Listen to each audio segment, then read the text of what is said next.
भक्तमाल में कथा आती है धन्ना जाट की। धन्ना जी महाराज, धन्ना जाट जी के यहाँ क्या हुआ, धन्ना के साथ कैसी लीला हुई। एक संत सेवा करते थे शालिग्राम भगवान की, और धन्ना जी बैठ करके देखते थे। उनके मन में आयो कि मैं भी सेवा करूं। अच्छा एक बात और, अगर मेरे मुंह बार बार ब्रजभाषा निकले तो क्षमा करियो, ये हमारी मातृभूमि है, यहाँ तो ब्रजभाषा में ही कथा होएगी। तो जिनको समझ आए अच्छी बात, नहीं समझ आए फिर भी मूड हिलाते रहिए। तो चैतन्य पर चर्चा कर रहे हैं।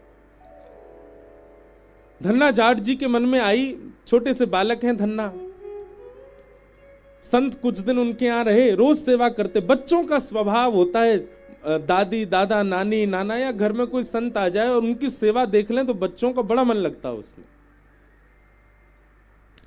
तो धन्ना जी बैठते थे, रोज देखते थे सेवा। एक समय आया, संत का वापस जाने का समय आया, तो धन्ना जी रोने लगे।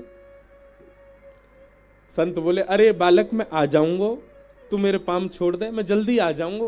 बोले नहीं, मैं आपके लिए नहीं रो रहा हूं, अपने ठाकुर जी मुझे दे जाओ, उनके लिए रो रहा हूं, मैं आपकी जैसी सेवा उनकी किया करूंगा। महाराज धन्ना जी इतने जिद में अड़ गए कि पूरा घर अधर कर दिया उन्होंने, संत को जाने ही नहीं दें, मुझे इनके ठाकुर जी चाहिए। तो संत ने एक लीला क्या की, जहां पर पूजा का स्थान था वहां सिंहासन पर उनके शालिग्राम जी बैठे थे, तो उन्होंने चुपचाप शालिग्राम जी तो धर दिए नीचे, और सिंहासन पर बाहर से एक चिपटो सा पत्थर लाके धर दियो और वहां पे इत्र आदि लगा दी।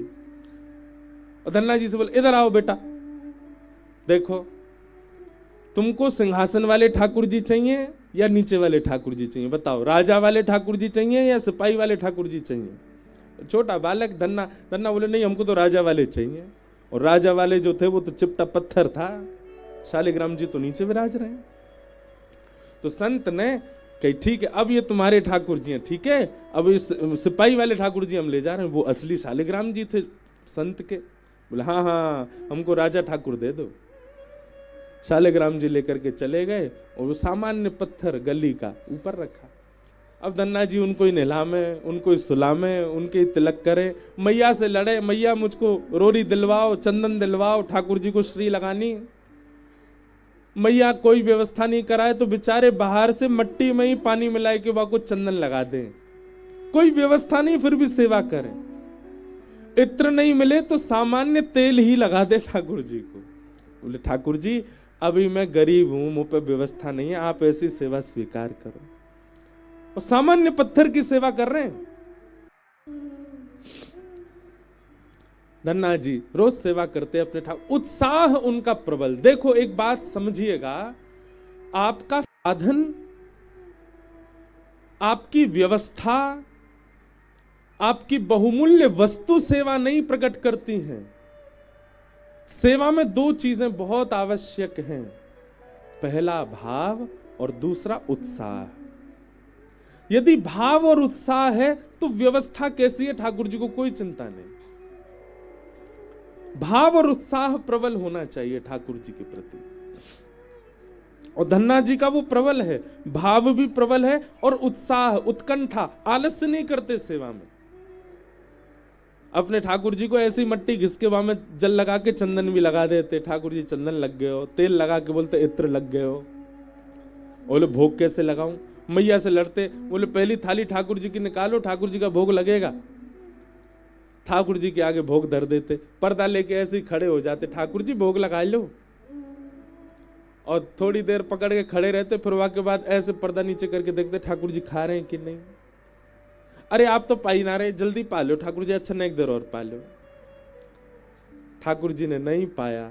धन्ना जी बड़े व्याकुल हो गए, ठाकुर जी आप पा क्यों नहीं रहे हो, दाल में कछु कमी है, रोटी बढ़िया ना बनी, इस सामग्री में कोई कमी छूट गई है ठाकुर जी जो आप पा नहीं रहे हो।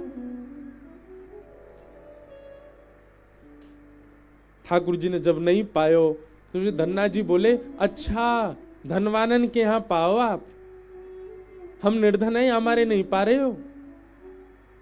ठीक है मैं भी वचन दे रहा हूं, आप नहीं पाओगे तो मैं भी नहीं पाऊंगा, मैं हूं भूखा रहूंगा। और महाराज धन्ना जी एक रात भूखे ही सो गए। दूसरे दिन प्रारंभ भयो, गुस्सा में ही सेवा कर रहे हैं ठाकुर जी की। खुद तो भूखे रहे, हम भूखों, अरे कम से कम हमारी भूख मिट जाए, वाके लिए खा लियो। ठाकुर जी आज फिर पधराऊंगा, आज पा लियो, मुंह पे ज्यादा भूख सहन नहीं होवेगी। अच्छा देखो, ठाकुर जी से लड़ भी रहे हैं, लेकिन धन्ना की जिद कैसी, चाहते तो पा सकते हैं, चाहे तो पा सकते हैं, पर नहीं, लड़ भी रहे हैं और प्रेम भी इतना ठाकुर जी से, जब तक नहीं पाओगे मैं भी नहीं पाऊंगा। दूसरी रात भी निकल गई, धन्ना जी ने कुछ नहीं पाया। छोटे से बालक धन्ना,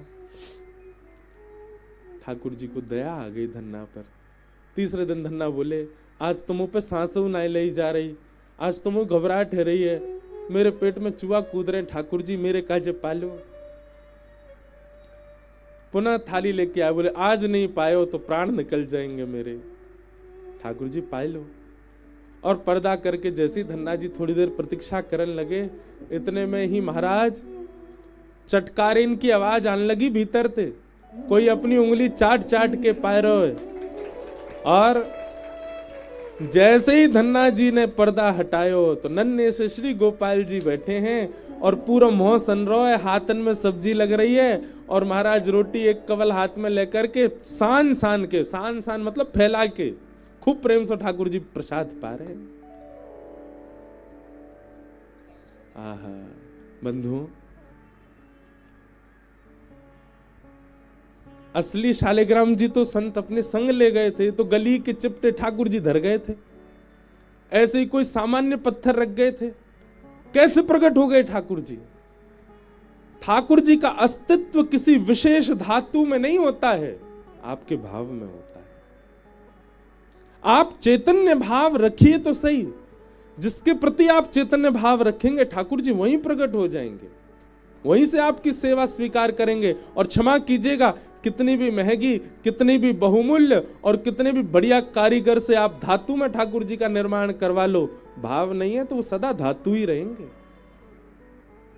हमारे पूज्य पिताजी महाराज बड़ी सुंदर धुन में गाते हैं, भाव के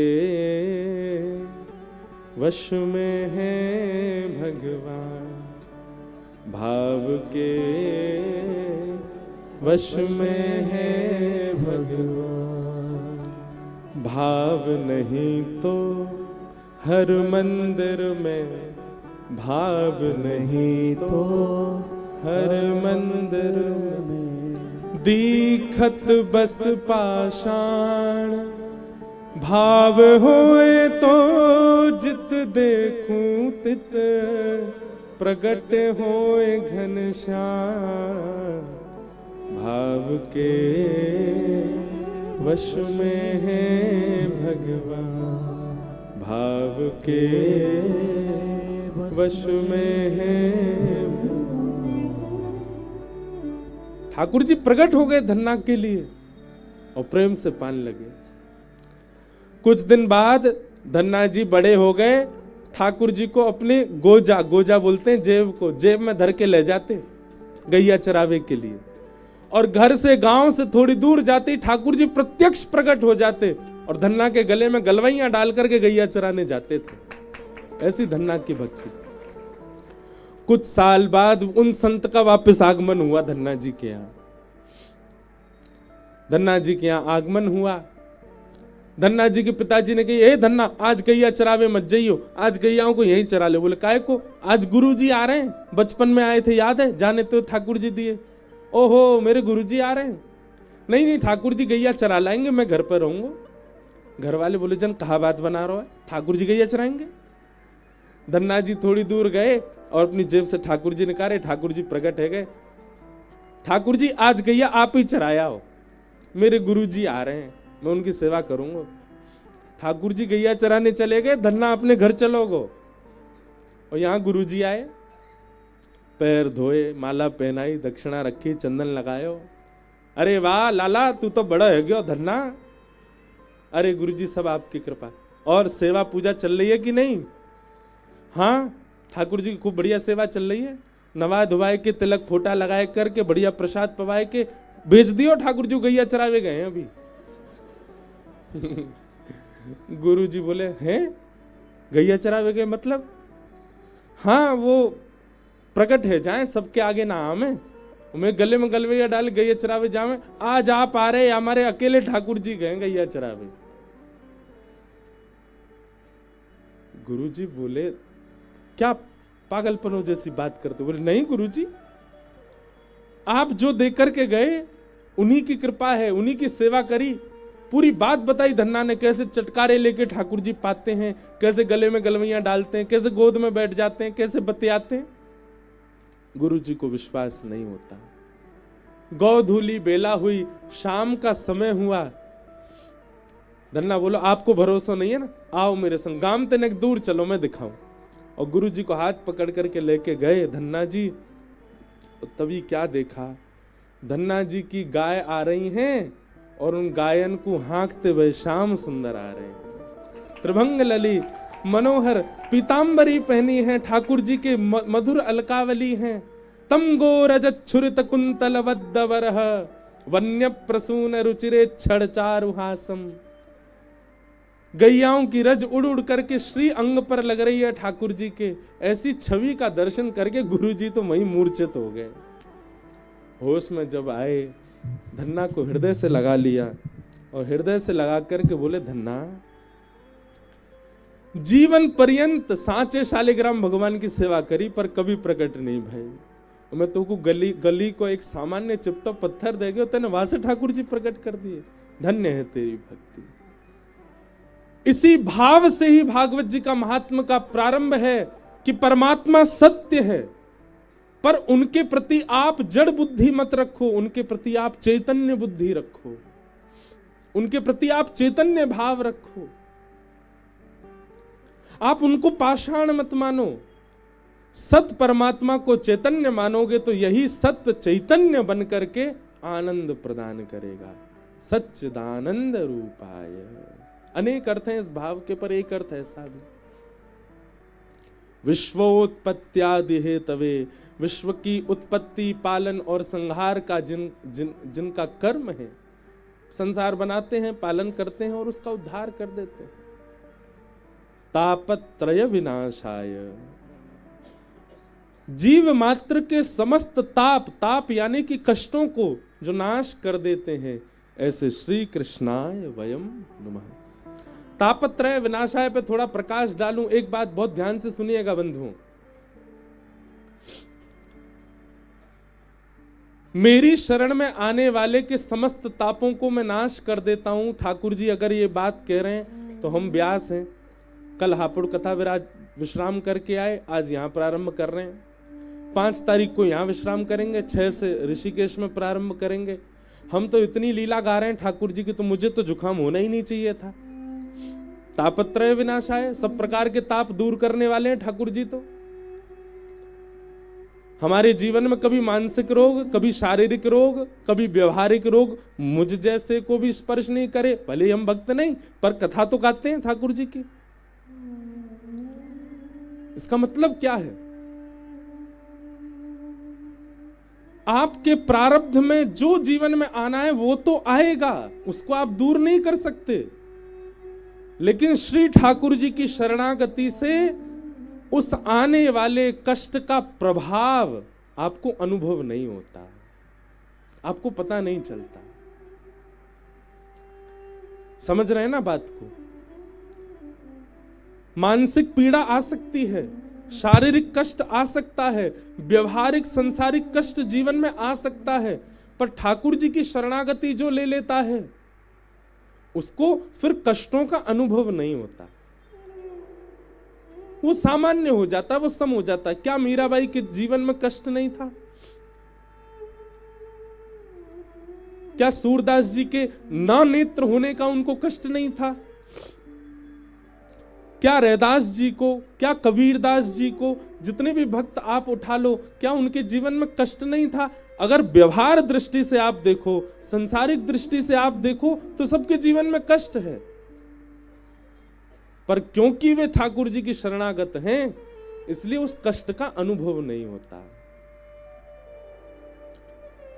मैं आज की भाषा में कहूं तो ठाकुर जी की भक्ति एनेस्थीसिया को इंजेक्शन है। लग जाएगो, सुन्न पड़ जाओगे, ऑपरेशन तो होएगो, काट फाड़ तो होएगी, लेकिन दर्द ना होएगो। जीवन में संकट तो आवेंगे हर प्रकार के, पर वह पीड़ा प्रभाव नहीं डालेगी आपके ऊपर। मीराबाई का एक बहुत सुंदर पद है। मीराबाई कहती हैं, किसी ने उनसे कहा कि अरे तुम ये ठाकुर जी के गुण मत गाया करो, ये राणा जी तुम पर बहुत ज्यादा कष्ट देते हैं, किसी दिन तुमको ज्यादा कष्ट ना दे दें, विष पिलाने का प्रयास करते हैं, सर्पों से डसवाने का प्रयास, सब प्रकार से प्रयास करते हैं, ये कहीं कोई बड़ा षड्यंत्र ना रचा दें। तुम ठाकुर जी को भजना छोड़ दो मीरा, और कम से कम भजो तो एकांत में भजो, उनके सामने मत भजा करो। मीराबाई कहती है, मैं तो गोविंद रा गुण गासूं, राणा जी रूठे तो मने काए करसी। मैं तो गोविंद रा गुण गासूं, राणा जी रूठे तो मने काए करसी। मैं तो गोविंद रा गुण गासूं, राणा जी रूठे तो मने काए करसी। मैं तो गोविंद रा गुण गासूं, राणा जी रूठे तो मने काए करसी। ओ मैं तो गोविंद रा गुण गासूं, राणा जी रूठे तो मने काए करसी। तो गोविंद रा गुण गासूं, राणा जी रूठे तो मने काए करसी। हे चरणामृत रो नेम हमारो, चरणामृत रो नेम हमारो, चरणामृत रो नेम हमारो, चरणामृत रो नेम। भैया या ब्रजवासी बालक पर एक दया कर दो, गले की ने सब लोग गाओगे तो मुझको सुख मिलेगा। मैंने एक धीरे गाऊं, आपने एक जोड़ते गाओ। चरणामृत रो नेम हमारो, चरणामृत को नेम हमारो, चरणामृत रो नेम हमारो, चरणामृत रो नेम हमारो। मैं तो नित उठ दर्शन जासूं, राणा जी रूठे तो मने काए करसी। मैं तो नित उठ दर्शन जासूं, राणा जी रूठे तो मने काए करसी। ओ मैं तो गोविंद रा गुण गासूं, राणा जी रूठे तो मने काए करसी। तो गोविंद रा गुण गासूं, राणा जी रूठे तो। श्री राधा रमण लाल की।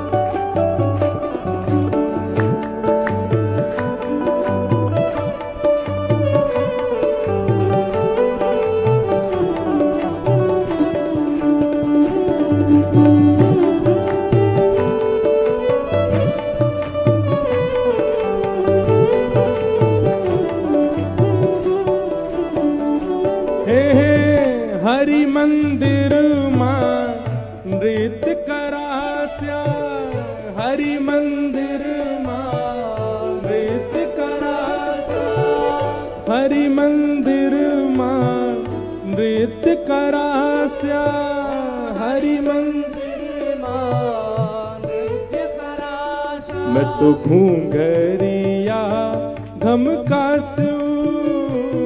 राणा जी रूठे तो मने काए कर से। मैं तो घूंघरिया घम का राणा जी रूठे तो मने। अरे इसे कहते हैं तापत्रय विनाशाय। हमसे कोई कह दे तुम ऐसा नहीं कर सकते ठाकुर जी की सेवा में, जैसे बुरा नहीं मानना, कई भक्त पति होते हैं तो उनकी पत्नी आंख दिखाती है, नहीं रखोगे एकादशी का व्रत, कल हमारे बच्चे का जन्मदिन है, बेचारा डर के मारे नहीं रखता। कई पति लोग भी पत्नी को डांट देते, नहीं जाना वृंदावन, बेचारी चुपचाप बैठ जाती कोने में।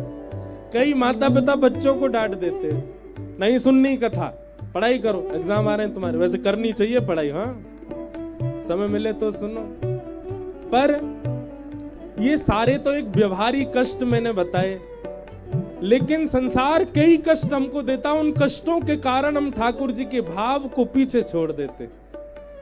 मीराबाई कहती है कष्ट प्रधान नहीं है, भाव प्रधान है, हमारी सेवा प्रधान है। अरे कष्ट आवे हम उसको प्रधानता क्यों दें? हमारी क्या स्वभाव बन गया, कष्ट जीवन में आया हम आसन कुर्सी लगा के उसको पहले बैठाते हैं, प्रायोरिटी उसको देते हैं। जैसे फ्लाइट में जाना हो, बिजनेस क्लास वाले को प्रायोरिटी मिलती है, हाँ? हमने बिजनेस क्लास दे रखी है कष्टों को, जबकि उसकी होनी चाहिए इकोनॉमी, नहीं जनरल में जाना चाहिए उसको, तो पीछे पड़ा रहे।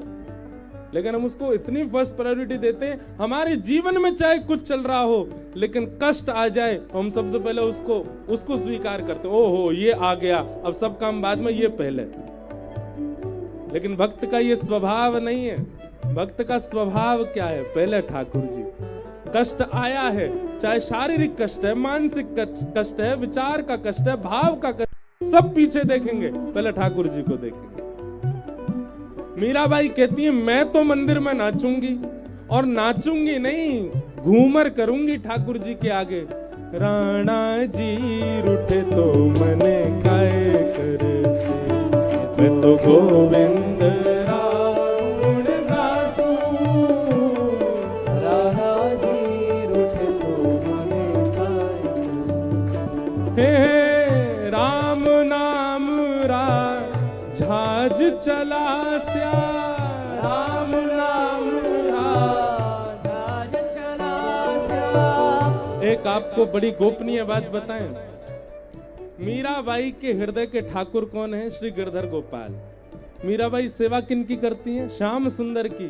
पर मीराबाई का नाम जप क्या है पता है? राम। मीराबाई राम राम राम राम जपती है, सेवा ठाकुर जी की करती है। ऐसे हमारे श्री कोकिल साईं, आप कोकिल श्री जानकी जी के हैं, आप मानसी में दर्शन श्री राघव जी का और श्री किशोरी जी का करते हैं, पर धाम चुनो टेढ़ी टांग वाले को धाम। और मैंने तो सुना है, साईं से सुना है, क्या कि साईं की बड़ी रति तो बरसाने में थी, हमारी श्री जी के चरणन में थी। बरसाना बहुत प्रिय था साईं को।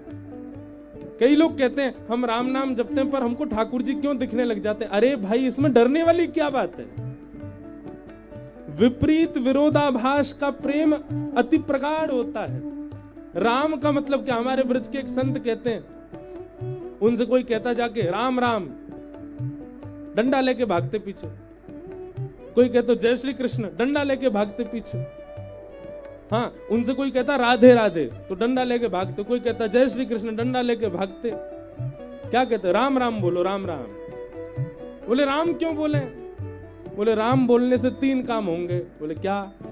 पहला तो राम जी को स्मरण है जाएगा, और दूसरा रा से राधा, माँ से माधव को स्मरण है जाएगा, 3 उनको स्मरण है जाएगा।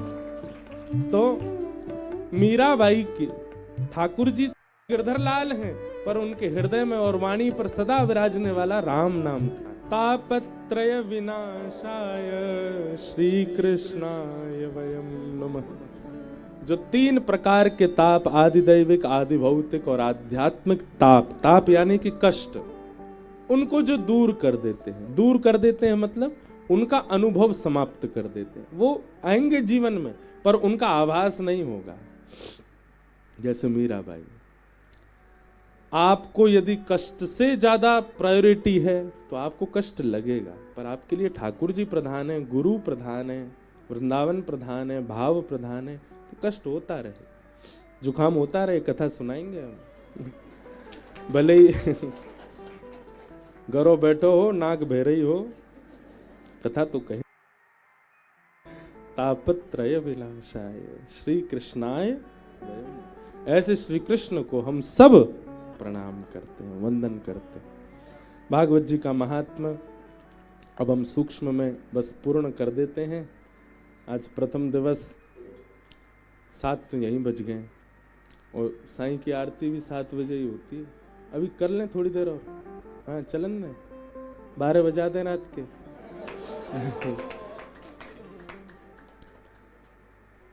तो महात्मा का मतलब क्या होता है? महत्व।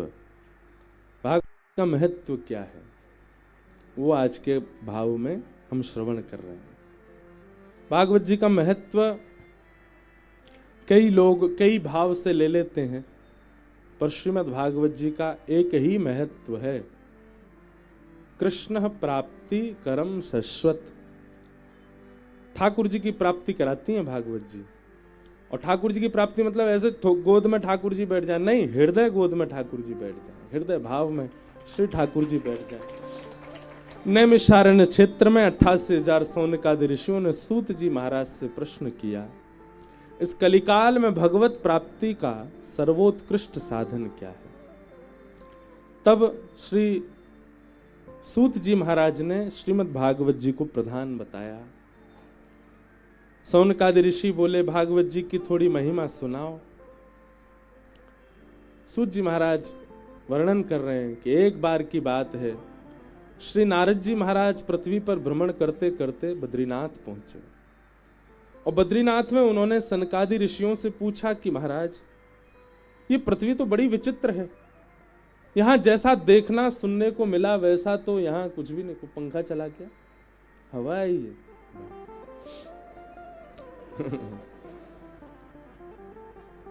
श्री जी चला रही हैं तो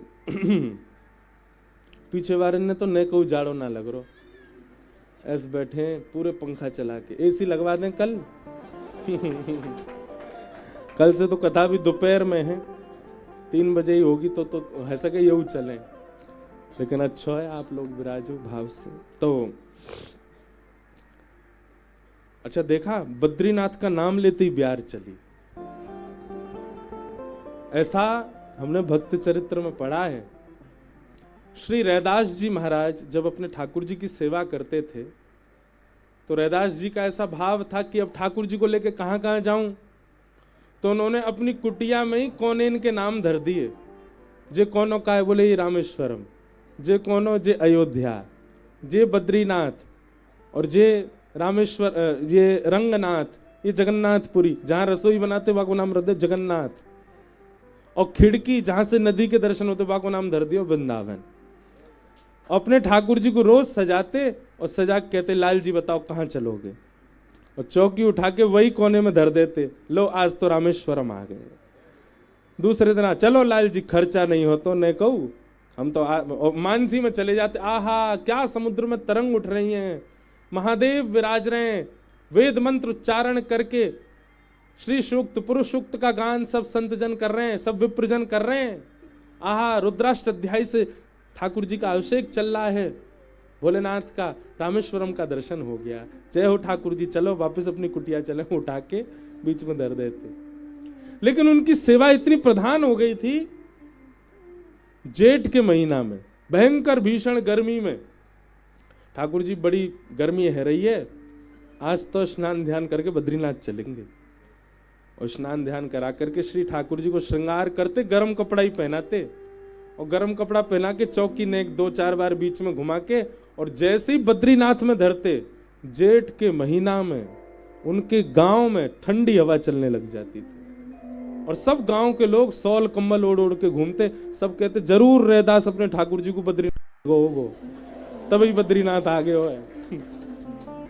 उनकी भावना, उनकी सेवा इतनी प्रधान थी कि उनकी भावना से उस स्थान का पर्यावरण परिवर्तित हो जाता था। हमने कही, अब देखो ये हमारी वाणी की योग्यता नहीं, ये तो या आंगन की योग्यता। जैसे ही कही नारद जी पहुंचे बद्रिकाश्रम, ऐसी ठंडी हवा चली, मैं वास्तव में एक तरफ से ठिठर गो पूरा। मैंने कौन ने चलाया पंखा। मानो श्री जी यों कह रही हूं, तू कथा केवल यों समझ के कर रहा हो कि मैं शब्द ब्रह्म को उपासक हूं। वास्तव में ये सब तीर्थ भी यहीं विराजमान है। कथा सुन रहे हैं सब तीर्थ आ रहे हैं, सब वैष्णव आ रहे हैं, सब योगी जन आ रहे हैं, सब आकर के बैठे यहाँ कथा में। ये भीड़ नहीं है, यहाँ ऐसी कितनी भीड़ बैठी है जो हमें दिख ही नहीं रही है, सब विराज रहे हैं। मीराबाई को स्मरण कियो, समझो मीराबाई भी बैठी है। रैदास जी को स्मरण करो, समझो रैदास जी भी बैठे हैं। स्वामी जी को स्मरण होगो, महाप्रभु जी को स्मरण, सब आएंगे कथा में। तो बद्रीनाथ जाकर के नारद जी ने कहा, बोले महाराज ये पृथ्वी बड़ी विचित्र है, यहां जैसा हमने सुना था वैसा तो कुछ भी नहीं है।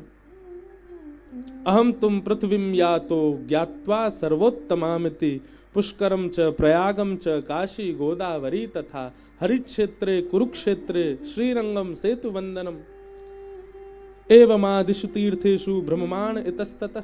सब जगह मैंने भ्रमण किया।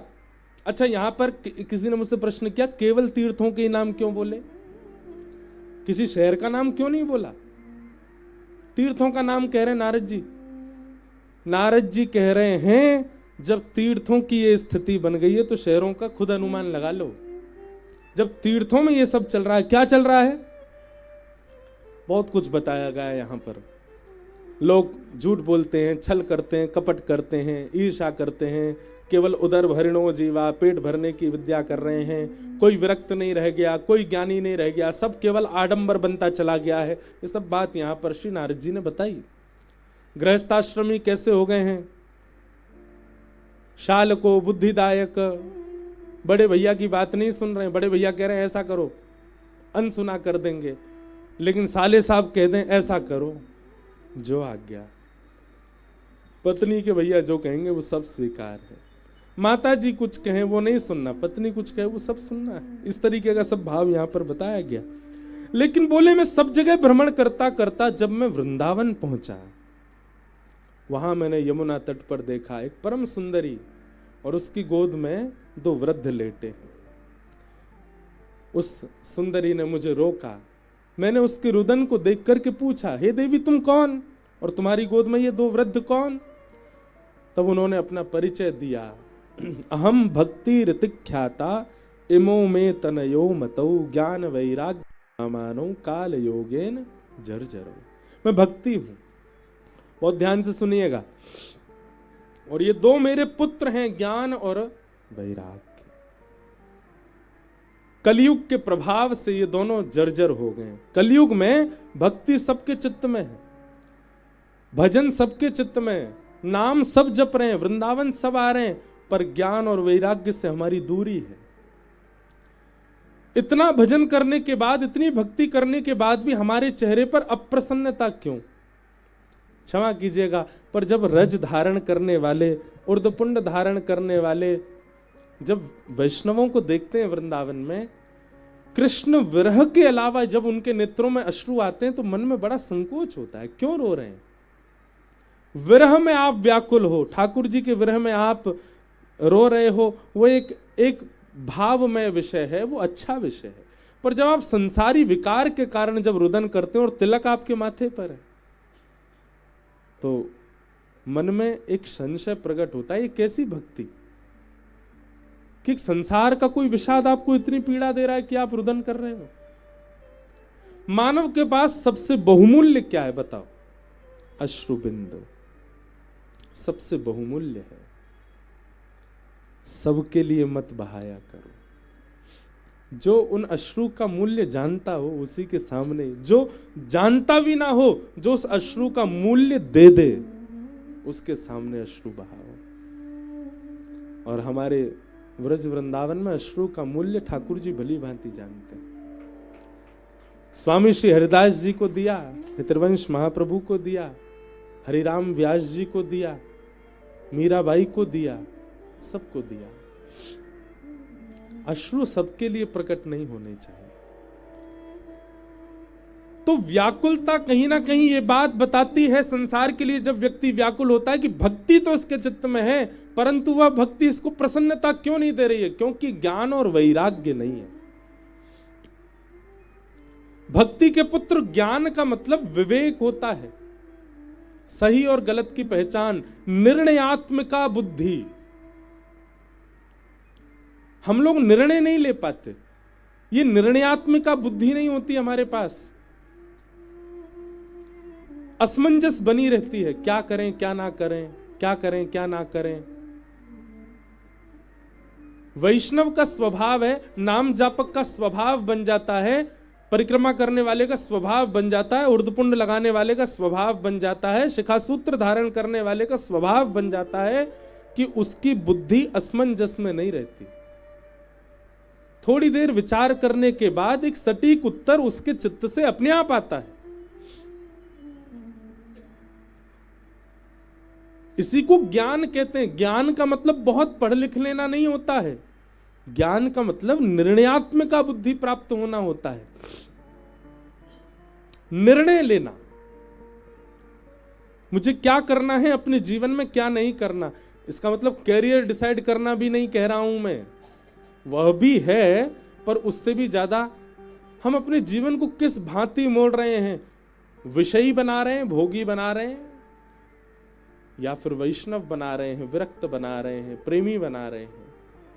यह निर्णय लेना भी भक्ति के पुत्र ज्ञान का स्वरूप है। तो ज्ञान का मतलब निर्णयात्मिका बुद्धि, और ये निर्णयात्मिका बुद्धि को ही विवेक कहते हैं। और ये विवेक कैसे मिले, सबको याद है, बिनु सत्संग विवेक न होई, राम कृपा बिन सुलभ न सोई। बिना सत्संग के नहीं हो सकता। अगर आप किसी महत् पुरुष को नहीं श्रवण करते हैं, किसी वैष्णव की वाणी नहीं सुनते हैं, भगवत वार्ता यदि आपके जीवन में दूर दूर तक नहीं है, हम दावे से हस्ताक्षर करके कह सकते हैं कि आप विवेक शून्य हो और आप निर्णयात्मक बुद्धि से भी शून्य हो। आप असमंजस में रहते ही होंगे। क्यों सब प्रश्नों का उत्तर गुरुजनों के पास है? गुरुजी विरक्त हैं और प्रश्न पूछने वाला व्यक्ति गृहस्थ है, और गृहस्थ का प्रश्न पूछ रहा है, गुरुजी उसका भी उत्तर दे रहे हैं। कैसे? सब प्रश्नों का उत्तर, सब भांति के प्रश्नों का उत्तर गुरुजनों के पास क्यों है, हमारे पास क्यों नहीं है? क्योंकि निर्णयात्मिका और विवेक बुद्धि जागृत, यानी कि उनकी भक्ति के पुत्र ज्ञान उनके पास है। उन्होंने जीवन में बहुत सत्संग किया है, इसीलिए उनके पास उत्तर है। भैया, जैसे जल आवश्यक जीवित के लिए, जैसे वायु आवश्यक जीवित के लिए, जैसे भोजन आवश्यक जीवित के लिए, ऐसे ही सत्संग को भी जीवित रहने का एक अंश बनाओ। जैसे जल के बिना व्याकुलता होती, अन्न के बिना व्याकुलता होती, सत्संग के बिना भी छटपटाए आपका हृदय। मुझे सुनना है, श्रवण करना है। पहले कुछ दिन मन ना भी लगे तो भी सुनो, जबरदस्ती सुनो। कल पूज्य श्री मलुकपीठ वाले महाराज जी मिले ओरछा में, तो महाराज जी बोले, कहाँ से दौड़े दौड़े आ रहे हो, कहाँ दौड़े दौड़े जा रहे हो? मैंने कहा महाराज जी हापुड़ से दौड़ा दौड़ा आ रहा हूँ और वृंदावन दौड़ा दौड़ा जा रहा हूँ। वृंदावन में कहाँ कथा है?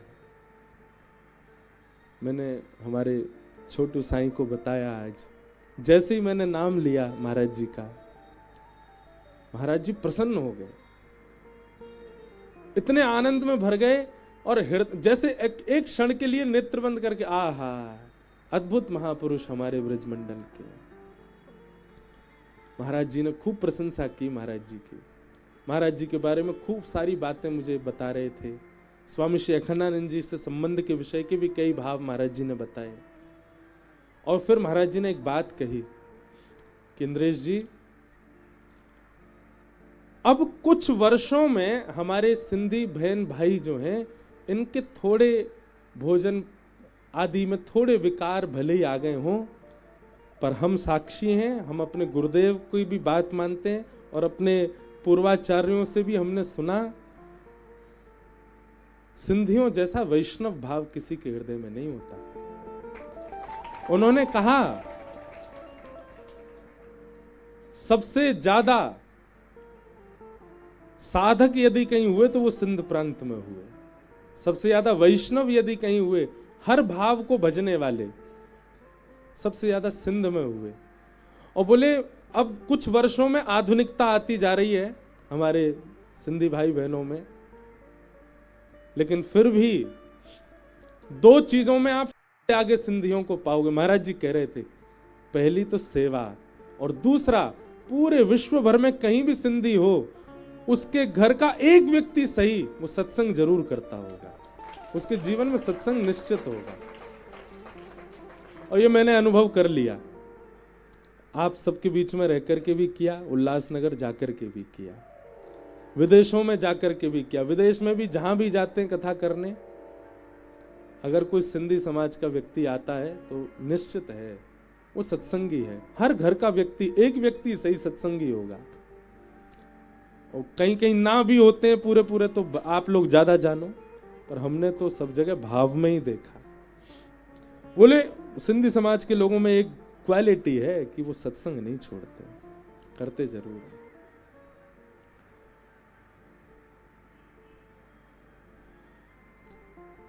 और जो इससे पहले मैंने बात कही कि पिछले 10-20 वर्षों में जो, उस पर भी आप एग्री करो, थोड़ा बदलाव तो हो गया है कहीं ना कहीं आहार विहार का।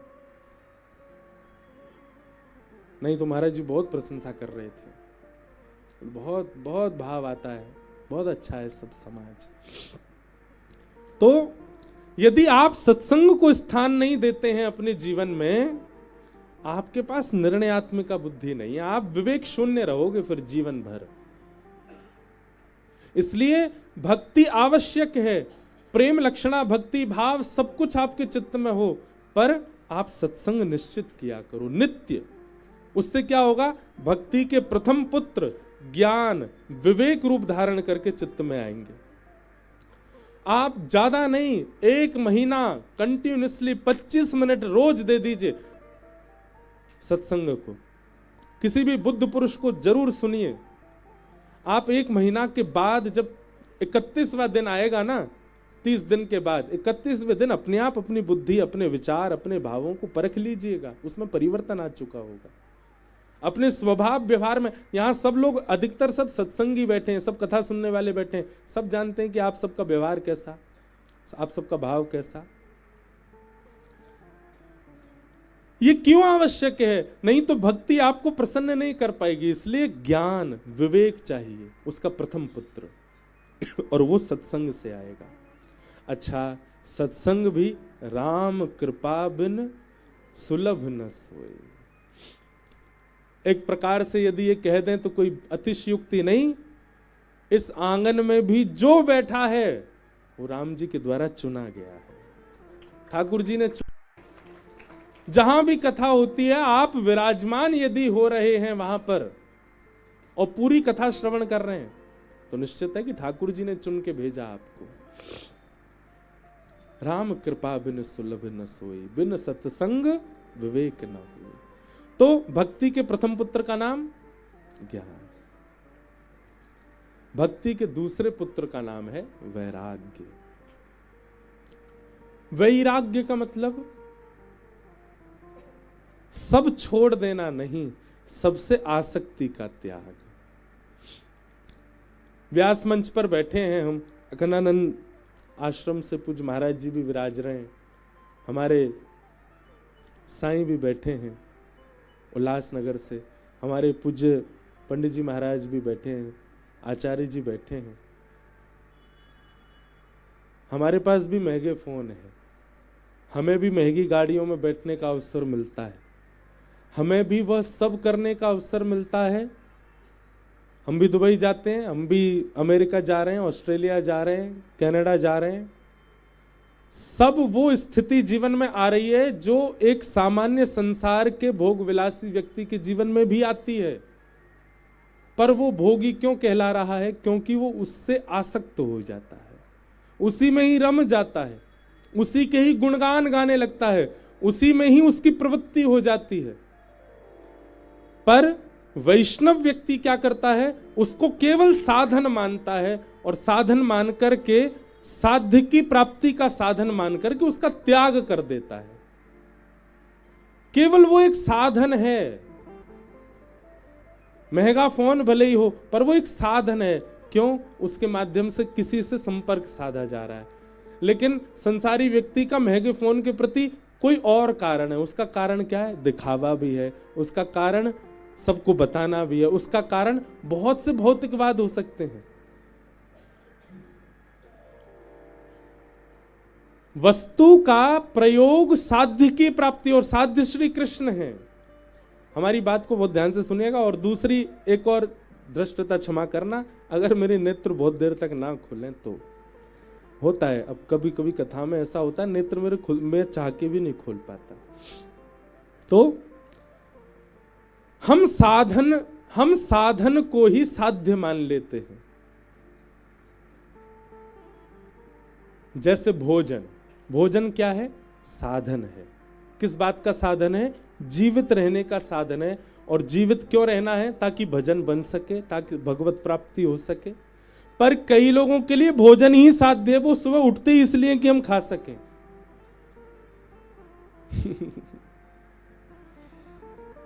पता नहीं आप बात समझे कि नहीं। कई लोगों के साध्य मतलब डेस्टिनेशन, और साधन मतलब डेस्टिनेशन पहुंचने वाला वाहन। कई लोग वाहन को ही साध्य मान लेते हैं, यही डेस्टिनेशन है हमारी। कई लोगों के लिए हवाई जहाज में बैठना ही बहुत कुछ होता है, लेकिन कई लोगों के लिए हवाई जहाज में बैठना किसी वस्तु की प्राप्ति है। हमें वहां पहुंचना है, वहां पहुंच करके सत्संग करना, वहां पहुंच के अपने काम करने। पर व्यक्ति साधन को ही साध्य मान ले, यही हो रहा है संसार में। भगवान ने संसार में हर वस्तु बनाई। संसार में भोग भी बनाया, विलास भी बनाया, क्रोध भी बनाया, मोह भी बनाया, आसक्ति भी बनाई। पर ये सारे साधन हैं, हमने इनको साध्य मान लिया है। व्यक्ति मोह में इतना रम चुका है कि वो मोही ही कहलाता है।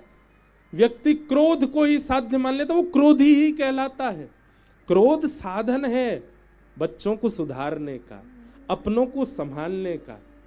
वो साध्य नहीं है, उसकी प्राप्ति के लिए नहीं जी रहे हो आप। भोजन साधन है, साध्य नहीं है। भोजन हम इसलिए करते हैं ताकि जीवित रह सकें, जीवित रह के ठाकुर जी का दर्शन कर सकें। वृंदावन वालों की भाव, जीवित रह के भजन कर सकें, कथा सुन सकें। लेकिन कई लोगों का साधन ही, साध्य ही भोजन है। वो पेट खाली ही इसलिए कर रहे हैं ताकि कुछ और भी खा सकूं। एक व्यक्ति खूब सारा भोजन करके निकले मेरे साथ। एक जगह हम लोग रुके थोड़ा निवृत्त होने के लिए। तो निवृत्त होने जब गए, लौट करके हाथ वाथ धो के जब आए तो उनको पोहा की सुगंधी आ गई। मुझसे बोले महाराज जी 10 मिनट रुक जाए। मैंने काहे को? पोहा बनना है। मैंने की तो खा लो, वो तो रखा ही है। और मैंने दूसरे, तुम तो बहुत खा के आए हो। नहीं 10 मिनट इसीलिए तो कह रहा हूँ, थोड़ा टहल के नीचे कर लूं पहला वाला, ताकि पोहा भी खा सकूं। मैंने कहा वाह भैया। उनके लिए भोजन साध्य है, साधन नहीं है। संसार में जितने भौतिकवाद हैं उन सबका पालन कभी कभी ऋषि भी कर रहे हैं, कभी कभी संत भी कर रहे हैं, कभी कभी वैष्णव भी कर रहे हैं, कभी कभी वक्ता भी कर रहे हैं। पर वो उसको साध्य नहीं मानते।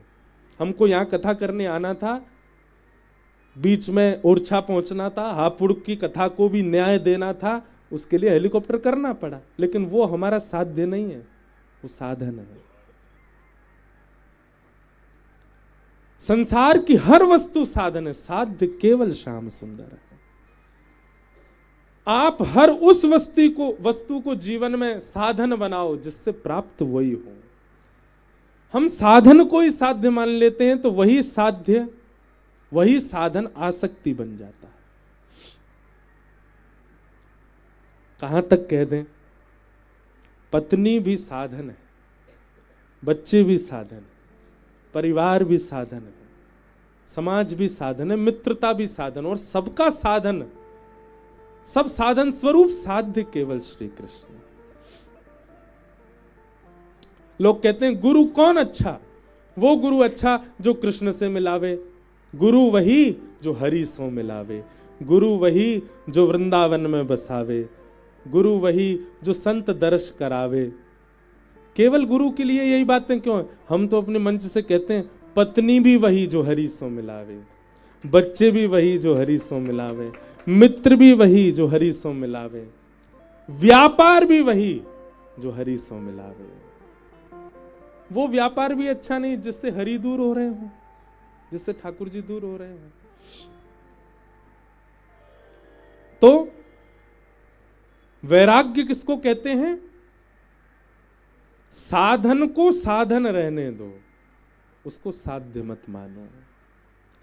आपके पास 56 भोग रखे हैं, पर 56 भोग देख करके भी आपकी जीव में पानी ना आवे, इसको कहते हैं वैराग्य। असंख्य सुंदरी नारियां हैं, फिर भी आप अपने मन पर वश करके बैठे हो, ये है साध्य, ये है वैराग्य। मतलब भोग की अति वस्तु मिल जाने पर भी आपकी इंद्रिय विचलन ना होना, उसको वैराग्य कहते हैं। ना कि सब त्याग के एकांत में रहना, सब छोड़ देना वैराग्य नहीं है, सबके बीच रह करके भी मन विचलित ना होने देना, ये वैराग्य। और ये दोनों भक्ति के पुत्र हैं। जब तक ये दोनों नहीं आएंगे, आपकी भक्ति आपको प्रसन्न नहीं कर सकती। आप रोते ही रहोगे, आप संसार की पीड़ा लेके रहोगे, आप उस पीड़ा में ही रहोगे। इसलिए भक्ति के साथ ज्ञान यानी कि विवेक और वैराग्य दोनों लाओ। और देखो, ज्ञान और वैराग्य दोनों की प्राप्ति सत्संग से ही हो सकती है। भक्ति महारानी ने कहा मेरे पुत्र बड़े परेशान हैं, वृंदावन आकर के मैं तो युवा हो गई पर मेरे बालक अभी भी वृद्ध हैं। अब वृंदावन परक से अगर अर्थ लगावे ना, तो वृंदावन में ज्ञान वैराग्य दोनों कोने में ही बैठे हैं, यहाँ तो भक्ति प्रधान है। पर यहाँ भक्ति भी बाहर वाली नहीं चलेगी। आप दिल्ली में जो करते हैं, सूरत में जो करते हैं, मुंबई में जो करते हैं, कोलकाता में जो करते हैं, चेन्नई में जो करते हैं, वो भक्ति वृंदावन में नहीं चलती। यहाँ की भक्ति का प्रवाह तो प्रेम लक्षणा भक्ति है। यहाँ का भक्ति का स्वभाव प्रेम है। यहाँ का भक्ति का भाव अलग है सब जगह से। बाहर वाली भक्ति यहाँ नहीं चलती। हाँ हाँ,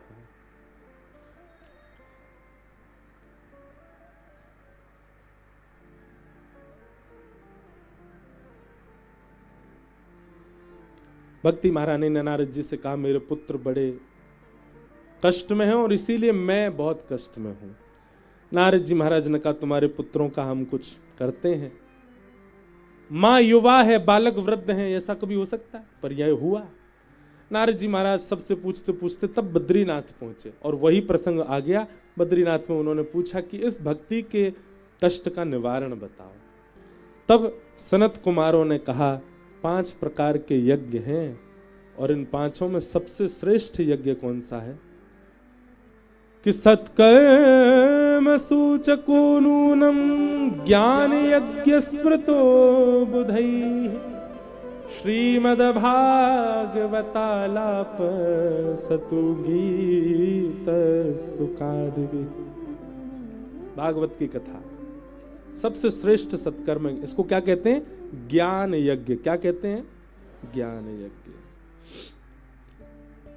नारद जी महाराज थोड़ी महिमा समझने में चूक रहे थे, तो सनत कुमारों ने और महिमा बताई और वह महिमा सुनकर के श्री नारद जी बोले भगवान अब आज्ञा करें, ये भागवत की कथा कैसे कहाँ करानी चाहिए, इसका पूरा नियम बताओ।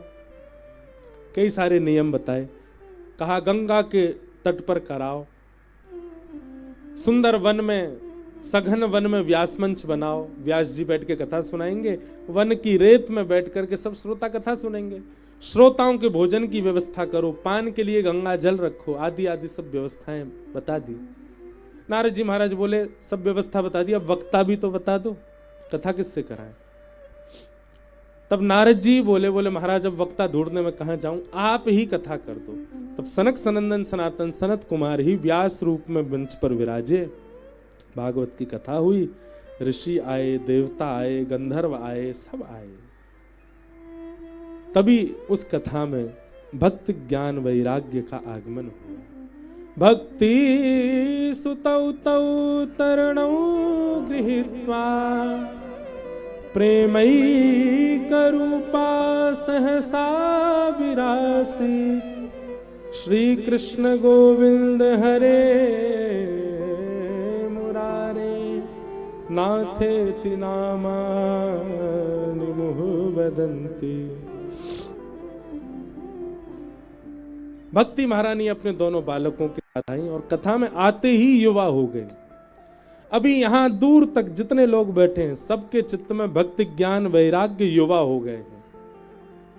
7 दिन तक रहेंगे, पर आपका कर्तव्य क्या है? 7 दिनों बाद कथा तो पूरी हो जाएगी, वो युवा बने रहें, ये कर्तव्य आपका है। वक्ता युवा करके जाएगा। वक्ता अपने सत्संग से, अपनी वाणी से, अपने कथाक्रम से आपके चित्त के भावों को युवा कर देगा 7 दिन में।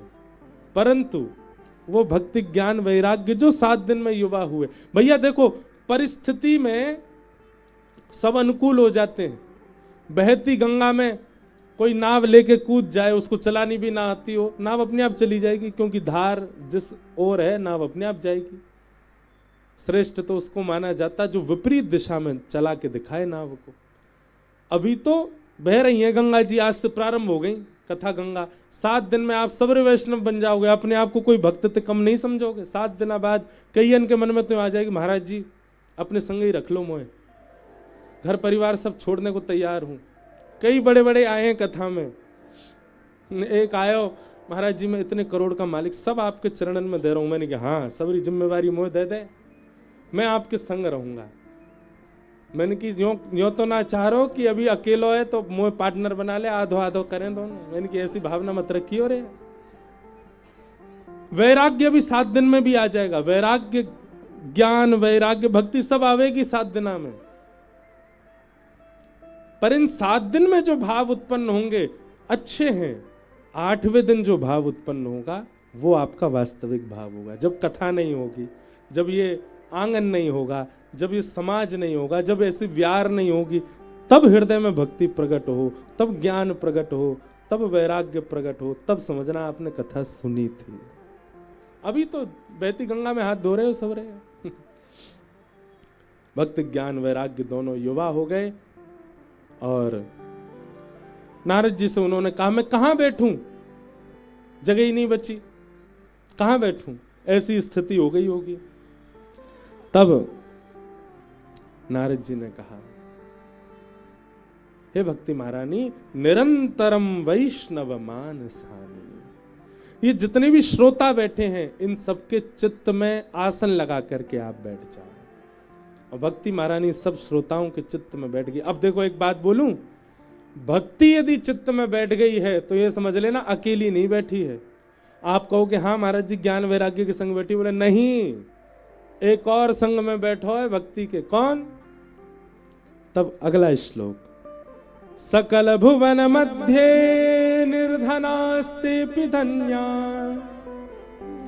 निवसति हृदतेषां श्री हरेर्भक्तिरेक हरिरपि निजलोकं सर्वथा तो विहाय प्रविशति हृदतेषां भक्ति सूत्रोपनतः।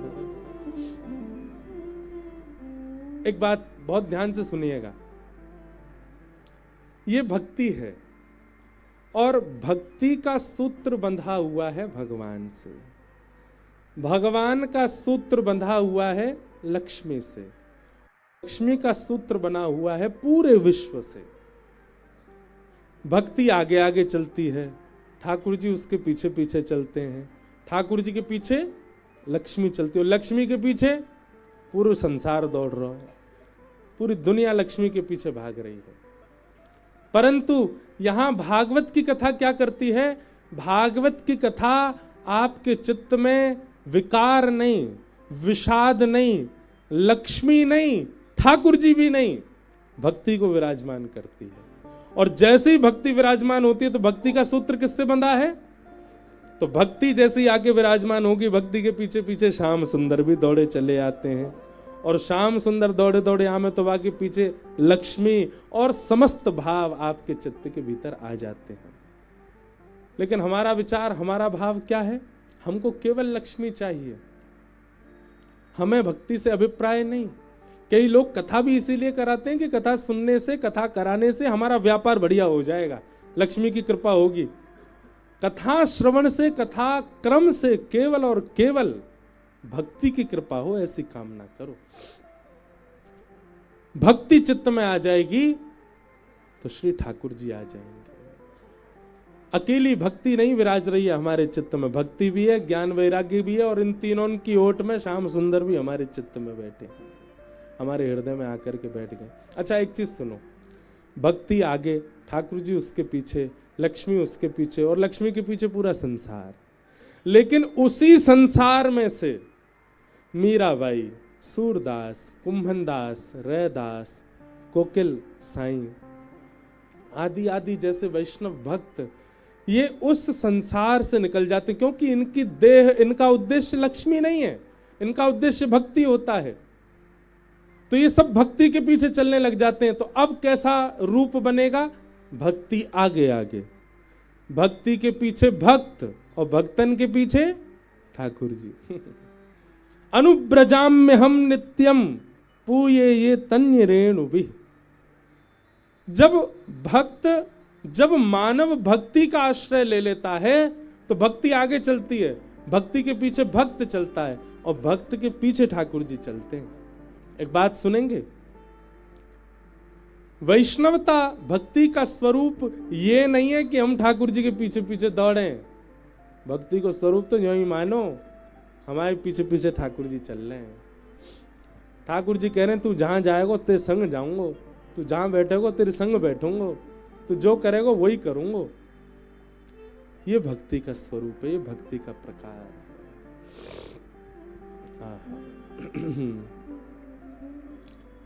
इस प्रकार महात्मा में भक्ति, ज्ञान, वैराग्य कैसे युवा हुए, उनका प्रसंग सुनाया।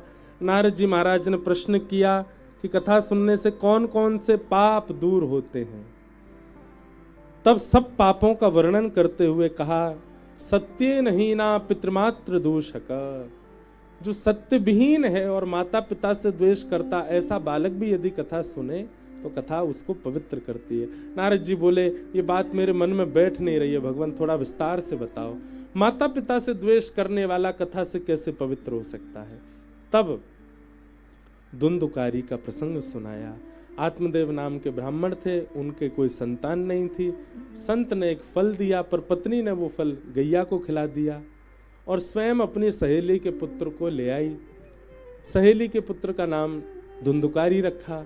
गौ ने जिस पुत्र को जन्म दिया उसका नाम गोकर्ण रखा। नाम का भी प्रभाव होता है व्यक्ति के जीवन में। दोनों बालक जब बड़े हुए तो गोकर्ण पंडित ज्ञानी हुए, धुंधुकारी दुष्ट हुए। माता पिता को मारने पीटने लगे, घर छोड़ करके माता पिता चले गए। माँ ने प्राण त्याग दिए, पिताजी वन में चले गए। तब वन में गए पिताजी को गोकर्ण जी ने ज्ञान उपदेश किया। आज की कथा का मूल सार यही है, इसी को गोकर्ण गीता कहते हैं। पिताजी आप क्यों दुखी हो? बहुत ध्यान से सुनिएगा, 10 मिनट और।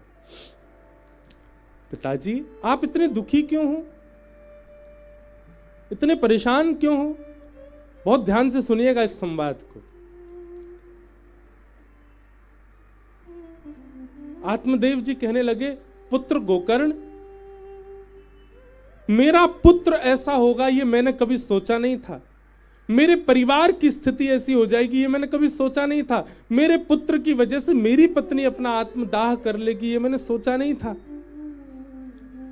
अरे इससे अच्छा तो मैं बिना पुत्र का था। पुत्र नहीं हो रहा था तो कम से कम भजन तो बनता था, कम से कम कोई बालक जिसको हमने जन्म दिया वो हमको मारता तो नहीं था, हमको गाली तो नहीं देता था। इतना कष्ट तो जीवन में नहीं हो रहा था ना।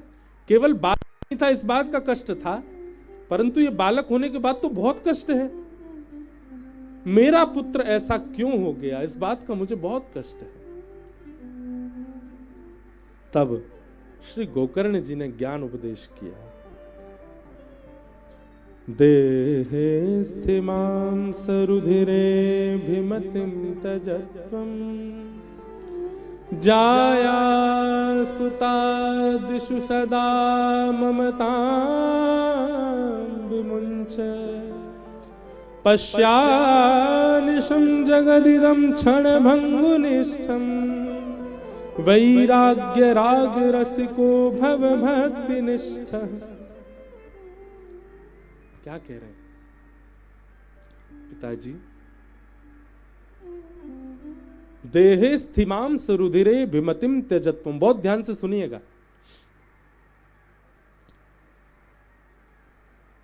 मानव के कष्ट के दो कारण हैं, पहला अहमता और दूसरा ममता। अहमत्व और ममत्व। अहमत्व सदा खुद के ऊपर होता है, अहम जिसे हम कहते हैं, मैं बहुत सुंदर हूं इस बात का अहंकार, मेरी बहुत संपत्ति है इस बात का अहंकार, मेरे पास ये गाड़ी है इस बात का अहंकार, मेरे पास इतना बल है इस बात का अहंकार। इसी को कहते हैं अहमत्व। ये मानव का सबसे पहले दुख का कारण होता है। और मानव के दुख का दूसरा कारण क्या है? ममत्व। अहमत्व और ममत्व। एक सीधी बात है, मैं और मेरा, ये जब तक जीवन में रहेगा हम परेशान ही रहने वाले हैं, हम दुखी ही रहने वाले हैं। मैं और मेरा, कभी इस पर गहराई से विचार कीजिएगा। मैं और मेरा हमारे कष्ट का सबसे बड़ा कारण है ये। जैसे मैं कहीं गया, मेरा मुंह फूल गया, किसी ने मुझसे पूछा आप इतने उदास क्यों बैठे हैं? अरे हमको 2-4 फोन करके बुलवाया और यहाँ पे द्वार पे कोई स्वागत करने वाला भी नहीं था, मैं इतनी दूर से चल के आया, मैंने इनके 2 फोन में ही बस स्वीकृति दे दी कि मैं आऊंगा, और मैं आया, मुझे किसी ने रिसीव तक नहीं किया। दुख का कारण क्या बना? मैं। अगर मेरे अंदर ये मैत्व होता ही नहीं, मैंपना होता ही नहीं, तो मुझे कष्ट ही नहीं होता। मैं, मुझे, ये मैं शब्द, मैं एक बहुत अच्छी बात रसिक जनों ने बताई, मैं कहता हूं कथा में। सतयुग के राक्षस का नाम हिरण्यकश्यप, त्रेता के राक्षस का नाम रावण, 3 अक्षर का, द्वापर के राक्षस का नाम कंस, 2 अक्षर का, और कलयुग के राक्षस का नाम 1 अक्षर का, मैं। ये मैं ही राक्षस है। ये हमारे अंदर जो मैं पना है, इसी को नष्ट करने आएंगे भगवान कल की। तो सबसे पहले दुख का कारण क्या हुआ? मैं। जब आप अपने आप को कुछ समझने लग जाते हैं, आप दुखी ही रहोगे। इसलिए चैतन्य महाप्रभु कहते हैं तृणादपि सुनीचेन, अपने आप को तृण से भी छोटा मानो, आप कभी दुखी नहीं हो सकते। कोई जानबूझ करके भी दुखी करेगा तो आप नहीं हो पाओगे। आप खुद को कुछ मानोगे, आप दुखी होगे ही होगे। कितनी भी जोर की हवा चले, वही झुकते हैं जो ऊंचे ऊंचे खड़े रहते हैं। छोटे छोटे जो घास के तिनके होते हैं यथावत रहते हैं, हिला भी नहीं पाती, चाहे कितना भी भयंकर हवा का बवंडर क्यों ना आ जाए। ठीक वैसे ही आपने खुद को कुछ मान लिया, आप दुखी रहोगे, पर अपने आप को तृण के भांति माना, कभी दुखी नहीं हो सकते। तो पहले दुख का कारण मैं, अहमत्व। और दूसरा दुख का कारण क्या है? मैं से तो ठीक हो, पर मेरा, मेरी दुकान, मेरा घर, मेरी बच्चे, मेरी पत्नी, मेरा पैसा, मेरा फोन, मैं और मेरा, इसी को क्या कहते हैं? ममत्व। पिताजी ये दोनों ही दुख देते हैं, अहमत्व और ममत्व। हम अहमत्व करते क्यों हैं? जबकि हमारा देह हमारे कभी नहीं मानता। हम इस पर बहुत अभिमान करते हैं अपने शरीर पर। आज एक कीजिएगा, आप सब लोग कथा के बाद अपने अपने शरीर को आज्ञा दीजिएगा, क्या बहुत खिला लिया तुझे मैंने, आज नहीं खिलाऊंगा। और खबरदार जो तूने रात में 2 बजे गुडुर गुडुर करी तो, और तेरे को सुन सुबह भी नाश्ता नहीं कराऊंगा मैं। अरे 40 साल हो गए, 45 साल हो गए, बड़े बड़े भी बैठे हैं, कुछ युवा भी बैठे हैं, 25 साल हो गए, 26 साल हो गए, खिलाते, तू मानता ही नहीं, अब नहीं खिलाऊंगा मैं। क्या देह शांत हो जाएगा? क्या आपका पेट आपको नहीं कहेगा कि मुझे कुछ खिलाओ? आपकी एक आज्ञा नहीं मानता वो। अपने बालों से कह देना, हाँ भाई अब तुम काले ही रहना, खबरदार जो सफेद होने शुरू हुए तो हमने इतना तुम में नवरत्न लगाया है, सरसों का तेल लगाया, इतना तुमको हम लोग जो है इतना खर्चा किया तुम्हारे ऊपर। वहां पर बाल कटवाने जाते हैं, 500-500 रुपए दे के आते हैं हम। खबरदार अब तुम सफेद नहीं होगे। बाल आपकी बात मानेंगे? नहीं मान सकते। नेत्रों से कहो, तुझे स्विट्जरलैंड घुमा के लाए, अमेरिका घुमा के लाए, ऑस्ट्रेलिया घुमा के लाए, कनाडा घुमा लाए, कश्मीर घुमा लाए, मनाली घुमा लाए, सब जगह दिखा दिया, जो तूने मांगा सब दिया। तूने कहा था पल्ली गली वाली से ब्याह करना, मैंने ब्याह कर लिया। तुझे उसी के रूप में ही चंद्रमा दिख रहा था। तेरी सारी बात मानी मैंने। खबरदार अब मैं चश्मा नहीं पहनूंगा, तू कमजोर मत होना। नेत्र मानेंगे आपकी बात? नहीं मान सकते। अपने दांतों को कहो खूब दाल पकवान खवाए, खूब पापड़ खवाए बेटा, रज रज के, बंबई के खूब तुमको बड़ा पाव खवाए। खबरदार जो तुम अगर टूट के गिरे तो मानेंगे नहीं, पोपले हो जाओगे एक दिन। अभिमान उसका किया जाता है जो हमारे वश में हो। जो हमारे वश में ही नहीं है उसका अभिमान कैसा? श्री गोकर्ण जी महाराज कह रहे हैं कि पिताजी देहेस्तिमाम सुरुधिरे भिमतिम तजत्वम, ये देह हमारी एक नहीं मानता, हम फिर भी इसका अभिमान करते हैं, इसको और सिर पे चढ़ाते हैं हम। कथा में कह रहे हैं एक आसन से बैठो, पर पैर मानते ही नहीं, नेक तो हिलेंगे डोलेंगे, कभी ऐसे कभी वैसे। क्यों? ये देह हमारा अभिमानी बन चुका है। इसने ये बात मान ली है कि इसके अंदर जो चित्त है ये मेरा दास है, इससे मैं जो चाहूंगा करवाऊंगा। पिताजी सबसे पहले तो इस देह के अभिमान का त्याग करो, इसकी सुननी बंद करो। मैं नहीं, मेरा नहीं, यह तन किसी का है दिया, जो भी अपने पास है वह धन किसी का है दिया। देने वाले ने दिया, वह भी दिया किस शान से, मेरा है यह लेने वाला, कह उठा अभिमान से। जी ने देने में कोई कमी नहीं करी, इतना कोई नहीं दे सकता जितना ठाकुर जी ने दिया। एक ही आंख दे देते ठाकुर जी, एक से दिखता है हम सबको, डबल दी, 2 लेके जा। एक ही पैर दे देते, छलांग छलांग के चलते हम भी कंगारून की तरह, पर नहीं, ठाकुर जी ने 2 चरण दिए, 2 हाथ दिए, सब कुछ दिया ठाकुर जी ने। पर हम कितने अभिमानी, दूसरे की दी वस्तु पर अपना हक जमा के बैठे हैं, दूसरे की दी वस्तु को अपना मान करके उनसे सारे भोग विलास कर रहे हैं। हमारे भोग करने पर ठाकुर जी को पीड़ा नहीं होती होगी? अरे भाई मैंने तुमको गाड़ी दी अपनी, चलो ठीक है तुम्हारे पास नहीं है, 1 हफ्ता के लिए ले जाओ।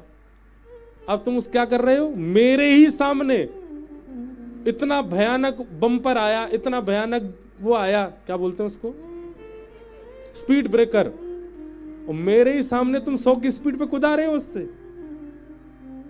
मैं कहूंगा ना भाई गाड़ी तो मेरी है, ठीक है कुछ दिन के लिए तुझे दिए, चला रहा है, कम इतनी मर्यादा तो रख, चलानी कैसी है? बल्कि दूसरे की अगर लीज पर कोई वस्तु मिलती है तो उसका तो अपनी वस्तु से ज्यादा ध्यान रखा जाता है। ये देह है, ठाकुर जी ने हमको दिया, हम इस पर अभिमान क्यों करते हैं? और इस शरीर से सारे बुरे काम कर्म करके ठाकुर जी को हम क्या दिखाना चाह रहे हैं? पिताजी, सबसे पहले अहमत्व का त्याग करो और दूसरा ममत्व का त्याग करो। अच्छा एक बात है, अहमत्व जिसका निकल गया, ममत्व उसका निकल जाएगा। ममत्व मतलब ये मेरा, ये मेरा, ये मेरा, पत्नी मेरी, बच्चे मेरे, ये भी मेरे, ये भी सब मेरे हैं। हम पत्नी बच्चे बार बार बोलते हैं, इसका मतलब ये नहीं कि हम गृहस्थ नहीं, हाँ ब्याह नहीं हुआ पर गृहस्थ हैं। यहां पर आंतरिक मन की स्थिति की बात हो रही है, देह की मत समझिएगा। देह तो सब करेगा, सब स्वीकार करेगा, मन किसको स्वीकार करता है, मन की स्थिति क्या है? कथा पूरी मन के ऊपर हो रही है। पिताजी, सबके संग रहना है पर सबके प्रति आसक्ति नहीं रखनी। हमारे जाने के बाद क्या हमारे बच्चे पूछेंगे मेल करके वैकुंठ.com पे कहां पे हो, यहां से रिप्लाई नहीं आ रहा, नरक में पूछो? कोई नहीं पूछता। मेरा मेरा मेरा करते हम जीवन निकाल देते हैं, पर चिता में एक भी मेरा संग नहीं आता, कोई नहीं आता, सब छोड़ देते हैं। तो फिर इनके प्रति अपनत्व कैसा? पिताजी, अगर ये दो चीजें कोई व्यक्ति सुधार ले, मैं और मेरा, अहमत्व और ममत्व, उस व्यक्ति को संसार में कोई दुख ही नहीं कर सकता। आपके दुख का कारण बेटा नहीं है, मेरा बेटा ये दुख का कारण। धुंधुकारी जैसा पाप क्या आपने पहले नहीं देखा? क्या आपने पहले किसी बालक को अपने माता पिता को मारते हुए नहीं सुना कि किसी ने अपने माता पिता को मारा? हाँ सुना। तब इतनी पीड़ा क्यों नहीं हुई आपको? पीड़ा कब हुई? जब मेरा संबंध जुड़ गया, मेरा। क्षमा कीजिएगा, हम कोकिल साई से बाहर निकले, गली में 18 वर्ष का कोई बालक सिगरेट पी रहा हो, हमको बुरा लगता है कि छोटा सा बालक देखो क्या कर रहा है, पर हम उसको टोक नहीं सकते और टोकते भी नहीं। हमको लगता क्या फर्क है, अपना ही कोई बालक हो तो रुक भी जाएंगे, टोकेंगे भी, रोकेंगे भी। क्यों? ममत्व दुख का कारण। इसलिए पिताजी, इन दो से परे हो जाओ, अहमत्व और ममत्व। भैया, अभिमान करना है तो इस बात का करो कि हम राधा रमण के हैं, और ममता करनी है तो श्याम सुंदर से करो, बस। बिन गोपाल को नहीं अपनो, जासों कीरत रही है, मन रे कृष्ण नाम कह लीजिए। बिन गोपाल को नहीं अपनो। पिताजी को ज्ञान उपदेश किया और ज्ञान उपदेश करते हुए बताया, सेवा कथा रस महो नितराम पिबत्तु। सेवा करो, कथा रस का पान करो, आप अपने जीवन का कल्याण करो। इस प्रकार गोकर्ण जी महाराज ने आत्मदेव को ज्ञान दिया, और यही ज्ञान लेने के बाद आत्मदेव जी भगवत धाम को प्रस्थान कर गए। भागवत जी के पाठ के बाद धुंधुकारी एक प्रेत बन गया, मरने के बाद वैश्याओं ने उसको मार दिया। एक बात याद रखना बंधुओं, माता पिता से द्वेष करने वाला बालक निश्चित है कि मृत्यु के बाद प्रेत बनेगा। जीवन भर भजन साधन ना करने वाला व्यक्ति निश्चित है मृत्यु के बाद प्रेत बनेगा। प्रेत मतलब समझ रहे हैं आप? उसको नरक में भी स्थान नहीं मिला, वो प्रेत बनता है। और ऐसे प्रेतों के लिए गया जी में जाके श्राद्ध किया। जब गोकर्ण जी को पता चला, श्राद्ध से भी वे मुक्त नहीं हो पाए। संत जन इसका भी उत्तर देते हैं, बोले भैया यहां श्राद्ध कम नहीं हो रही है, श्राद्ध से मुक्त हो जाता, परंतु धुंधुकारी जो प्रेत बन गया है वो आत्मदेव जी के गोत्र का था ही नहीं, वो तो अन्य किसी का लेकर के आया गया बालक था, और यहां गोत्र माता पिता का लिया जा रहा है। और माता पिता का जो गोत्र है वो धुंधुकारी का है ही नहीं, इसीलिए वो मुक्त नहीं हो पाए, ऐसा भी संतजन बताते। तब कहा कि भाई अब ये कैसे जाए, अपरिचित प्रेत है, आइडेंटिफाई नहीं हो रहा है, कैसे मुक्त होगा। तब सूर्य नारायण ने आज्ञा करते हुए श्री गोकर्ण जी महाराज से कहा, बोले भैया एक ही उपाय है। बोले क्या? श्रीमद् भागवतान मुक्ति सप्ताहम वाचनम कुरु इति सूर्य वचः सर्वै धर्म रूपम तु विश्वतम। भागवत की कथा कराओ। सूर्य नारायण ने कहा इसी भागवत की कथा से प्रेत योनि में जो तुम्हारे भाई पड़े हैं वो मुक्त हो जाएंगे। गोकर्ण जी महाराज ने बढ़िया गांव में भागवत की कथा की। एक एक दिन की कथा से सप्त ग्रंथियां फट गईं और 7वें दिन कथा विश्राम होते ही विष्णु रूप धारण करके विमान में बैठ करके श्री गोकर्ण जी महाराज की कथा श्रवण करके धुंधुकारी भगवत धाम को प्रस्थान करने लगा, प्रेत योनि से मुक्त हो गया। बोलो भागवत महापुराण की जय। गोकर्ण जी महाराज ने विष्णु दूतों से पूछा, इतने लोगों ने कथा सुनी, सबके लिए विमान नहीं आया, अकेले इनके लिए ही क्यों आया? तो कहा श्रवणस्य विभेदेन, सबके श्रवण में भेद है, सब केवल सुन रहे हैं, उतार नहीं रहे हैं। क्यों? श्रवणम तु कृतम सर्वै न तथा मननम कृतम। सब सुन रहे, मनन नहीं कर रहे, इसलिए सबके लिए विमान नहीं आया। हमारे पूज्य पिताजी महाराज कथा में एक बात कहते हैं, कथा में विमान 2 स्थिति से आता है। पहली बात तो व्यक्ति श्रवण करके मनन करे, अपने जीवन में उतारे, और जीवन में उतारने के लिए यह नहीं सोचे 8वें दिन से उतारूंगा, तत्क्षण व्यास जी से सुना तुरंत उतारे कि नहीं अब ये पर्टिकुलर है, अब ऐसा ही करना है मुझे। और दूसरी स्थिति जाने की भावना से बैठे कथा में, मतलब कथा श्रवण करके मनन करे और पूर्ण भावना रखे, नहीं ठाकुर जी अब तो मुझे आपको प्राप्त करना ही है, विमान आएगा लेके जाएगा। अब पता चली कोकिल साई में 7वें दिन बहुत सारे विमान आ गए, खेचे सबको, चलो बैठो सब करेंगे साईं, हम इसलिए तो नहीं आए थे, हैं घर परिवार में कह के आए थे आ जाएंगे 8 दिन बाद। ये व्यास जी ने तो यहीं से विमान में बैठा के पहुंचा दिए वैकुंठ। तो 2 स्थिति से विमान आते हैं, पहला तो मनन करे और दूसरा जाने की तैयारी से बैठे। दूसरी कथा फिर हुई और उस कथा के श्रवण के बाद जितने श्रोता थे उतने विमान आए और विमान में बैठ करके सब भगवत धाम को प्रस्थान कर गए। इस प्रकार भागवत जी का महात्म्य सुनाया गया। हम बारंबार प्रणाम करते हैं। बोलो भागवत महापुराण की जय। श्री सुखदेव जी महाराज की जय। वृंदावन बिहारी लाल की जय। जय जय श्री राम।